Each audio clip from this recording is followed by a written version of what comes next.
Коомчулукта Садыр Жапаров саясий элитанын баасына татыган жок деп, анын артыкчылыгы карапайым элдин колдоосун алганда деп жатышат. Бул туурабы?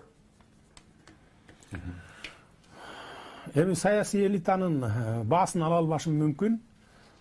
Анткени мен сагызгандай сайрай албайм. Текебаев окшоп кооз сүйлөй албашым мүмкүн. Бирок эң негизгиси мен таза, адилеттүү, анан мыйзамдуу башкарууга мен өзүм толук ишенемин. Бийлик башына келген адам эң негизгиси баягы кооз сүйлөй албаса дагы, сагызгандай сайрай албаса дагы адилеттүү башкарса, мыйзамдуулукту толугу менен орнотсо, кандайдыр бир маселелерди, талаш маселелер болобу, эки жактын калыс чечип берип турса, эки жакты тең угуп туруп, мына ошондо туура, таза башкаруу болот. Ошондо мындай стабилдүүлүк болот.